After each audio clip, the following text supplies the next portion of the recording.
Pemirsa, pasti Anda penasaran dengan pertanyaan saya tadi. Apakah kemudian gelar H atau HJ nih ya, haji atau hajah yang dinama seseorang itu jadi positif atau negatif? Saya ke Pak Sam dulu barangkali baru ke Ustadz Wahid.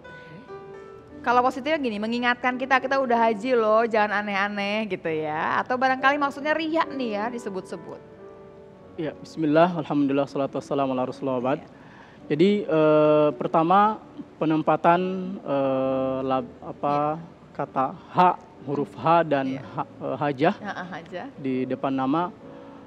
Pertama dia memang sudah menjadi kultur dan budaya masyarakat kita. Kalau di Arab nggak gitu ya pastinya? Di Arab dan di sebagian negeri Islam yang lain tidak terlalu dipakai. Namun kalau pertanyaannya apakah ini positif atau negatif, ini tergantung orangnya masing-masing. Seperti yang disebutkan tadi bahwa jika dimaksudkan untuk sebagai kontrol pribadi agar lebih hati-hati dalam bertindak, agar lebih bisa mengontrol diri. Jadi tergantung niat. Iya betul. Tapi kalau dimaksudkan untuk pamer bahwa telah menunaikan ibadah haji, lalu kemudian kalau dapat undangan misalnya acara terus di undangannya tidak tercantum nama haji terus marah-marah atau ngomel-ngomel gitu ya. Atau misalnya nggak datang terus atau komplain ke panitia ke yang punya hajatan misalnya ini saya udah ngeluarin duit sekian puluh juta kok ini nggak dicantumkan di sini.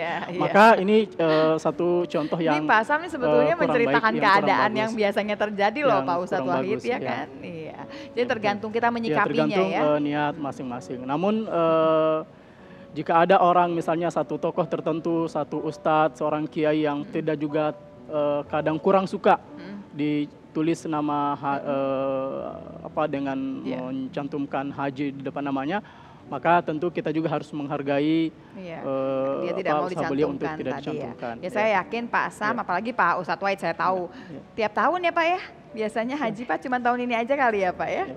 Bagaimana Pak melihatnya Pak? Ada celotehan orang kampung.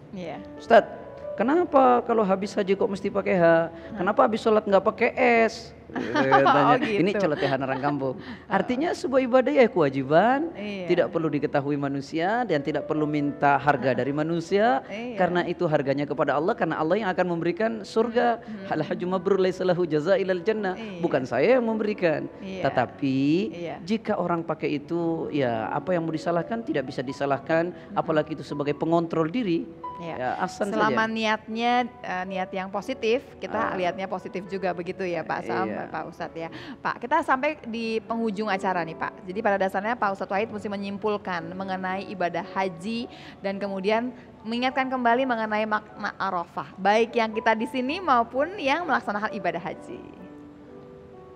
Hadirin sekalian, pemirsa TV One yang dirahmati oleh Allah, bahwa haji ini merupakan satu kewajiban seorang muslim yang harus dilakukan. Karena ini satu kewajiban dan ini ibadah, maka lakukanlah dengan hati yang tulus, dengan ikhlas, untuk tidak riya, untuk tidak jadi pamer, karena itu menjadi tidak ada gunanya nanti ketika kita pamer. Lalu kemudian yang kedua, lakukanlah bagaimana prosesi ibadah haji yang dilakukan Rasulullah, berusaha sekuat tenaga untuk mencontoh bagaimana Rasulullah SAW melaksanakan ibadah haji. Nah, dan ibadah haji ini mesti dipersiapkan dengan baik. Lalu kemudian bersihkan diri kita dengan bertaubat, dengan beristighfar kepada Allah. Tapi juga jangan takut nanti seolah-olah akan dibalas di sana, karena Makkah Madinah bukan tempat eksekusi dosa, tempat beribadah. Kemudian selanjutnya, ayo kualitas ibadah kita diperbaiki di sini. Lalu kemudian yang kedua adalah persiapan jasmani. Bahwa kita tahu ibadah haji itu adalah ibadah fisik yang sangat melelahkan. Maka dijaga fisiknya dari sini dengan baik, kontrol ke dokter, tanya, lalu kemudian persiapan olahraga yang baik, makanan yang bagus, sehingga ketika kita melaksanakan haji itu tentu dengan baik. Karena tidak bisa dilakukan prosesi haji dengan baik sebagaimana Rasulullah tuntunan Rasulullah kalau tak ada kesehatan yang baik, kalau tidak ada persiapan fisik yang baik. Pada dasarnya tadi persiapannya tadi ya, bukan cuman mental tapi fisiknya juga jadi pegangan kita sama-sama. Betul. Mestinya sih berangkat haji kembali lagi jadi lebih baik. Amin. Secara agamanya, semua ilmu agamanya plus secara sosial juga ya, itu penting sekali secara sosial. Terima kasih banyak Pak Samsudin, Ustaz Toy, terima kasih banyak. Kita sampai di penghujung acara. Pemirsa, mudah-mudahan apa yang kita bahas hari ini mengenai haji bisa membuka dan memberikan pencerahan kepada kita mengenai ilmu agama kita. Selalu saksikan Butiran Ilmu, hasanah bagi para pencari ilmu. Saya Lula Kamal undur diri bersama seluruh tim dan kerabat kerja Butiran Ilmu. Sampai jumpa lagi. Wassalamualaikum warahmatullahi wabarakatuh. Every time you feel like you cannot go on, you feel so lost that you're so alone. All you see the night and darkness all around. You feel so hopeless, you can't see which way to go.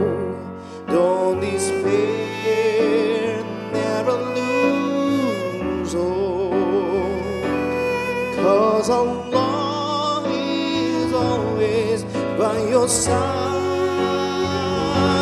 Inshallah, inshallah, inshallah, you'll find your way. Inshallah, inshallah.